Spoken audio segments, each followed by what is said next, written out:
Oke, hai semuanya. Balik lagi sekarang di channel ini justru di official. Dan seperti yang waktu kemarin bokap bilang, kali ini kita mau bahas apa? Mengenai syuting bersama almarhum Susana.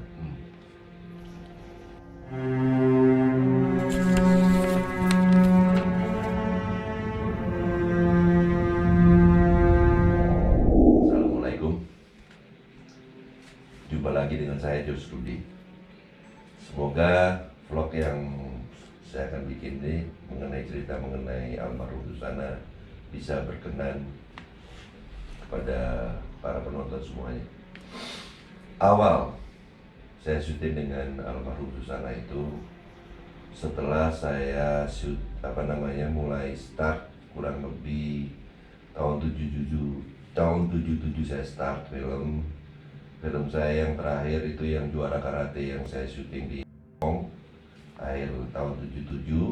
Setelah itu saya masuk dengan Sirkuit Cinta, saya masuk dengan Gondoruo, saya masuk dengan ada Bulan Madu.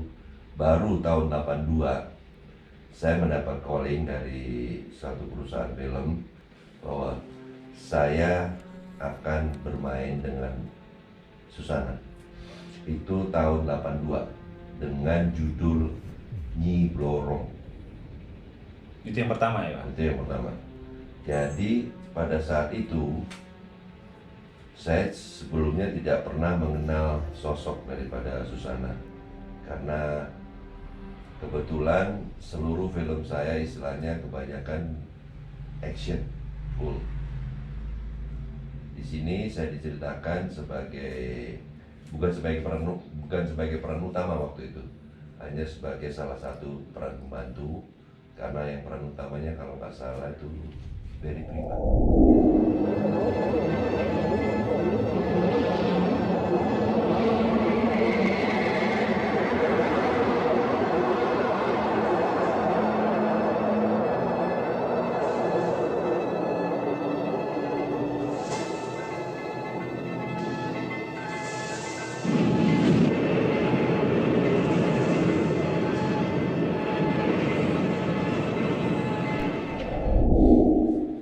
Ada juga mungkin kalau nggak salah almarhum Retno Timur kalau nggak salah ya, kalau saya nggak lupa ya.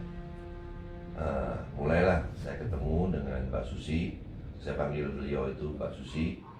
Ketemu, kita kenalan, ngobrol. Dia bilang, yuk kita main sama-sama. Dia bilang, monggo Mbak Susi. Udah, mulailah saya syuting dengan Nyi Blorong, dengan adegan-adegan yang tidak pernah saya bayangkan sebelumnya, bahwa saya harus berhadapan dengan ular dan segala macam binatang berbisa. Karena pada saat itu saya sebagai tokoh yang istilahnya meminta supaya bisa menjadi kaya, karena peran di situ saya sebagai orang yang sangat miskin. Jadi bagaimana caranya saya menjadi kaya dengan bertemu dengan Nyi Blorong. Saya manusia gagal, Bang. Jalan hidup saya di dunia ramai sudah buntu. Saya mau bertaruh apa saja, asal bisa jadi kaya.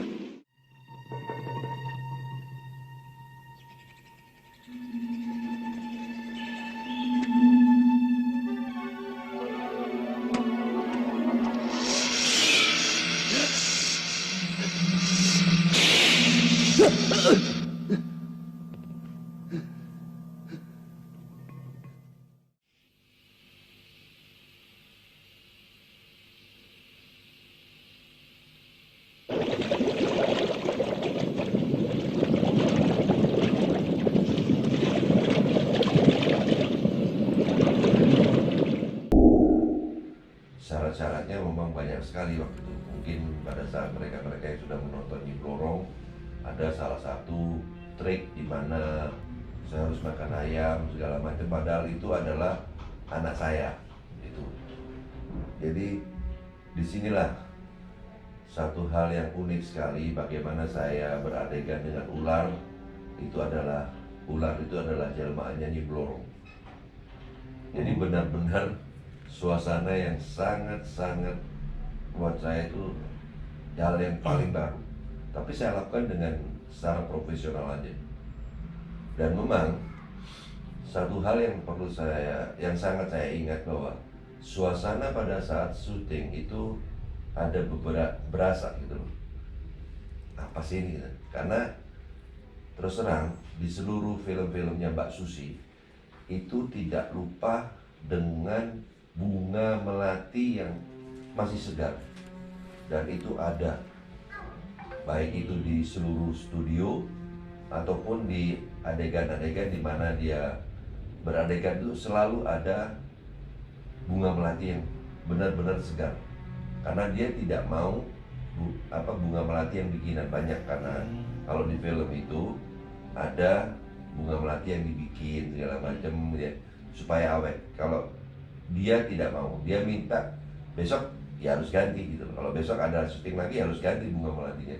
Nah, suasana itu akan menambah suasana yang penuh mistis, meskipun tidak ada penampakan buat saya istilahnya segala macam, bahwa selama saya syuting dengan Mbak Susi saya tidak pernah ada penampakan, tapi suasana yang memang dibuat oleh dia untuk suasana benar-benar bisa mempengaruhi seluruh istilahnya ruangan itu.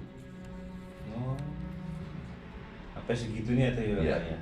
Dan satu lagi yang saya ingat dari Mbak Susi itu, kalau beliau syuting itu tidak pernah ada make up ataupun kostumer, karena dia udah siap dari rumah dengan langsung kostum, make up semua dia sendiri. Jadi pada saat dia datang ke lokasi, ready to shoot, ready for shoot gitu loh. Jadi benar-benar beliau menyiapkan dari rumah. Jadi memang ada jam yang kalau misalnya di calling jam 9, dia datang mungkin jam 12 itu, tapi udah siap untuk syuting. Itu yang satu hal ciri khas dari dia.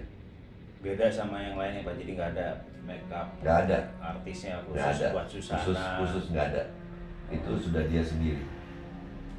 Dan pada saat begitu dia syuting itu dia langsung akan benar-benar semua kayak terpaku gitu dengan sosok dia, meskipun dia sebagai Nyi Blorong ataupun sebagai Nyi Roro Kidul, itu yang benar-benar tidak ada seorang pun yang bisa menggantikan dia. This is the real, bahwa dia benar-benar sosok yang tokoh yang bisa memerankan kedua tokoh Nyi Blorong ataupun Nyi Roro Kidul.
Saya syuting dengan Mbak Susi itu kurang lebih ada 5 film.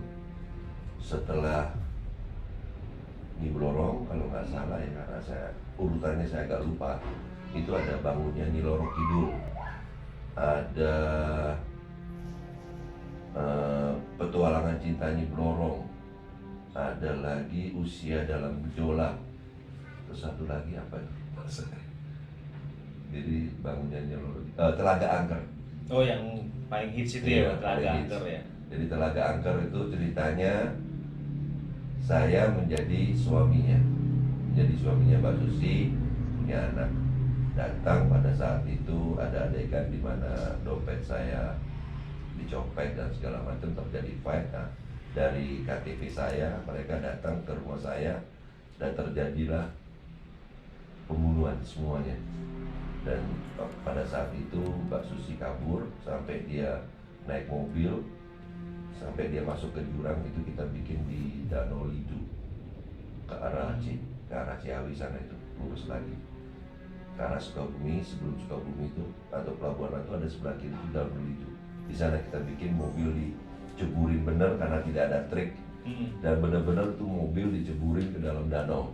Oh, nggak ada apa kayak stuntman atau Nggak ada, tapi mobilnya ada, maksudnya mobilnya aja mobilnya. langsung diceburin. Dan satu yang perlu saya ingat pada waktu selama Mbak Susi syuting, rupanya dia tidak bisa membawa mobil, setir mobil. Jadi pada kalau untuk adegan-adegan yang full shot itu semua saya nih, tapi untuk close up-nya dia hanya memegang setir, hanya goyang-goyang gitu aja. Itu yang saya ingat dari dia. Dan satu lagi, pada saat syuting Bangun Nyanyi Lorong Kidul, saya harus diving. Nah, memang pada saat itu saya diving, cuman pada saat itu saya belum pernah diving selama seumur hidup saya. Saya cuma bilang saya harus latihan, dikasih latihan dan saya lakukan semuanya. Jadi sebagai seorang aktor kita harus punya jiwa profesional bahwa saya harus mampu melakukannya.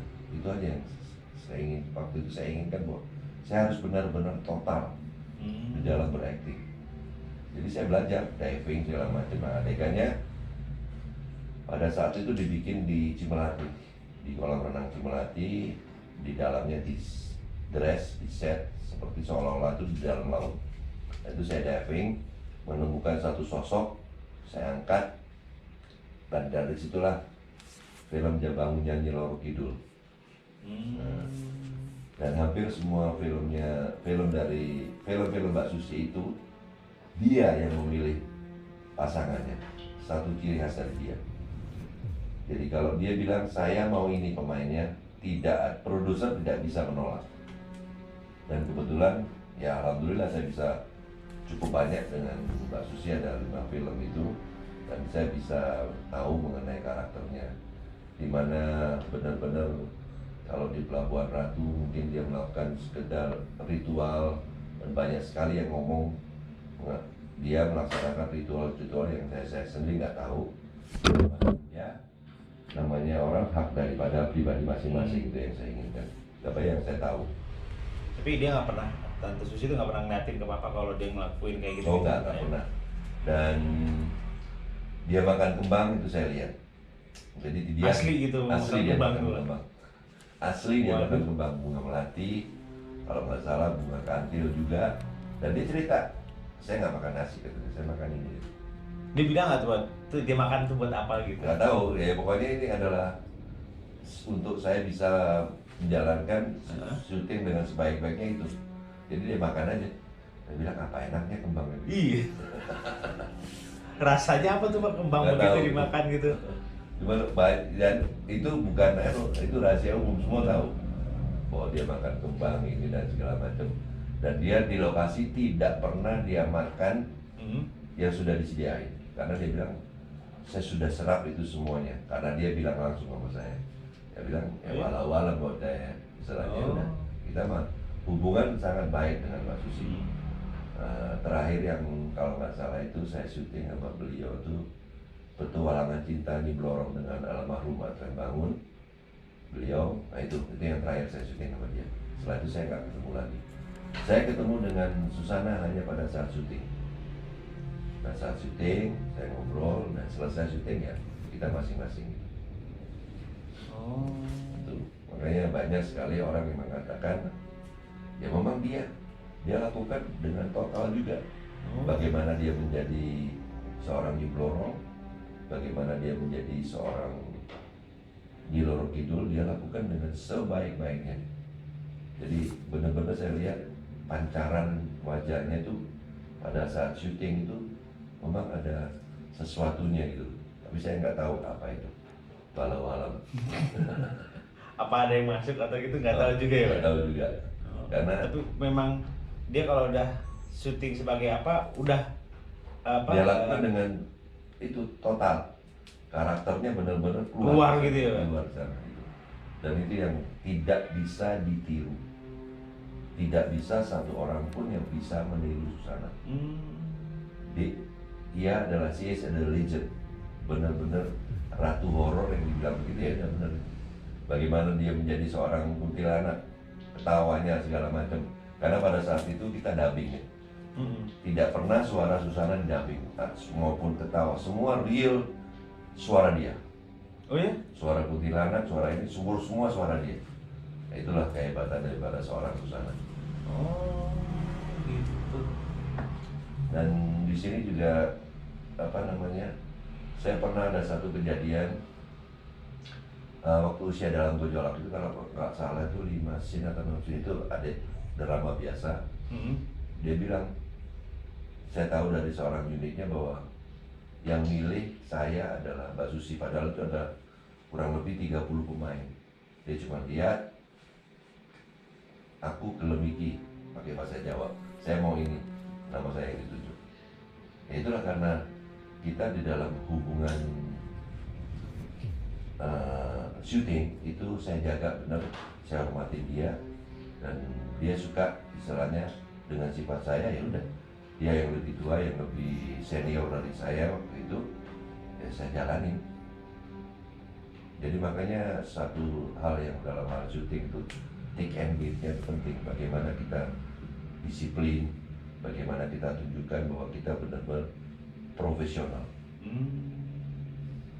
Jadi memang yang untuk pemain pendampingnya dia tuh Dia semua Susi yang yang milih, apalagi peran utama gitu ya, Pak. Ya pada saat itu apa namanya, Telaga Angker dia yang milih, terus Bangun Nyanyi Loro Kidul itu kan peran utama semua, terus Petualangan Cinta Nyi Blorong itu dia yang milih semua sampai ke Usia Dalam Gejolak. Kalau misalnya produser yang milih gitu, Pak? Dia nggak pernah. Produser kalau misalnya dia milih si A, tiba-tiba produsernya bilang, kenapa nggak si B? Ya udah nggak usah syuting, dia bilang gitu. Oh ya? Iya. Dan itu produser nggak berani. Sampai segitu ya tuh ya, Pak? Segitunya. Waduh. Terus selama syuting itu, Pak, ada nggak sih Pak, sampai yang gimana gitu loh, kejadian sampai ada yang mistis, kesurupan atau apa gitu loh, Pak? Selama saya syuting nggak ada. Jadi di tempat-tempat yang benar-benar Angker gitu. angker gitu misalnya, tapi nggak ada tuh namanya penampakan segala macam. Suasana aja, suasana begitu Mbak Susi datang, itu baru suasana. Jadi kelihatan sekali. Oh, nggak, biasa kan ada orang tuh dibilang nih kalau ada syuting mistik gitu, apalagi Susana yang main tuh ada penampakan apa. Nah, karena saya nggak pernah lihat. Selama saya syuting saya nggak pernah lihat. Sama pada saat saya masuk ke kamar 308, kamarnya Nyiro Kidul kalau yang dibilang waktu itu. Ya kita assalamualaikum ya. Saya sholat di sana dan ingin menunjukkan bahwa ya namanya goib itu ada, kita hormati. Jadi jangan kita masuk ke daerah orang tanpa assalamualaikum, main masuk aja. Mungkin kejadiannya itu banyak. Jadi di luar filmnya Mbak Susi mungkin saya dengar orang masuk saya enak kesurupan ya, lalu alam itu. Tapi selama saya syuting sama beliau nggak ada kejadian yang wah ini ada penampakan ini, ada penampakan ini, nggak ada. Auranya yang ada. Oh. Auranya yang ada. Tapi kalau penampakannya nggak ada. Auranya. Soalnya kan banyak orang tuh yang bilang tuh Pak, kalau misalnya syuting sama Tante Susana tuh pasti ada ntar penampakan apa gitu. Enggak. Itu 5 film saya nggak ada. Nggak pernah ya Pak? Belum pernah. Hal-hal mistis kayak gitu. Hanya auranya aja berasa gitu ya Pak. Suasananya yang berasa gitu loh. Ya karena kejadiannya juga banyak dengan ular segala macam.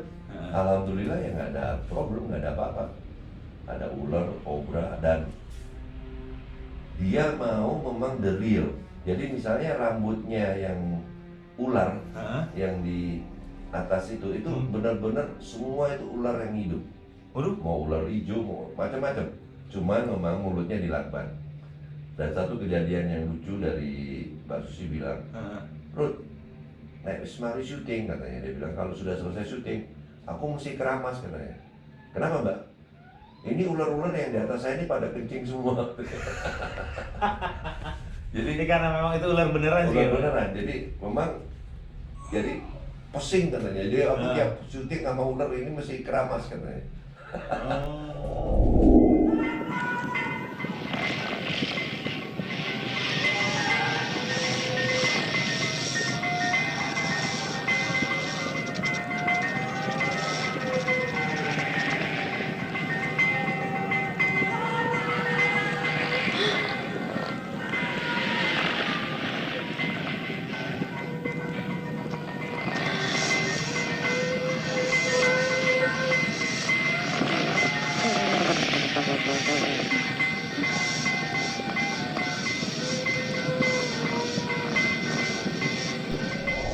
Dia nggak mau tuh pakai Oh nggak mau. karet-karet Apa, gitu. kalau sekarang mungkin dengan ini apa animasi. Kalau dulu enggak, dia benar-benar dan itu apa namanya harus dapat apa namanya pawang Feel yang ya? jago, Oh. pawang yang jago. Oh, Karena kita syuting kadang-kadang dengan King Cobra. Waduh. Yang King Cobra itu benar-benar ya dia baru dapat kalau berdiri kurang lebih hampir 1 meter, 80 cm dia. King Cobra itu kalau berdiri. Dan kobra-kobra yang lain, kalau misalnya kobra yang biasa begitu, King Cobranya berdiri kabur gitu. Karena King Cobra makanannya juga ular kobra gitu. Oh. Makanya. Jadi suasana memang real. Jadi mau ular mau segala macamnya tuh real semuanya. Jadi tidak ada karena itu tidak ada animasi waktu itu. Iya sih zaman tahun Tahun 80-an. 80-an ya, Nggak ada. belum ada. Handphone aja belum ada kok. Oh iya, benar belum ada handphone. Belum ada Jadi, yang bagus-bagusnya gitu. Makanya kadang-kadang kalau orang mau tanya kepada saya bagaimana ya kita buat enak aja, kita buat enjoy aja, kita mau ke daerah mana ya, tempat mana-mana yang dibilang akan ya kita assalamualaikum dulu. Kita mau kerja tidak akan mengganggu atau apa ya alhamdulillah berkah selamat. Nah, kita selalu mohon juga sama Allah bahwa ini saya kerja, Nah, tidak ada niatan untuk apa-apa ya alhamdulillah sampai sekarang istilahnya saya bisa kerja dan saya bisa tunjukkan profesional saya gitu. Jadi mudah-mudahan vlog yang saya bikin ini bisa memuaskan teman-teman Pak, teman-teman teman-teman yang semuanya, pengen tahu ya, pengen tahu soal Susana. segala macam gitu. Dan memang karakter daripada Susana itulah Susana. Dia mau jadi kuntilanak, dia mau jadi Nyi Blorong, dia mau jadi Nyi Roro Kidul, dia benar-benar menjiwai. Dan itu saya akan kopi karena tidak ada seorang pun yang bisa menggantikan dia. Selama saya tahu ya, tidak ada. Gak dibuat-buat ya, Tidak Pak. dibuat-buat. Memang benar-benar menjiwai banget lah Tante Susana itu ya. Dan kebetulan bintangnya sama sama saya. Dia bintang Libra, saya juga Libra.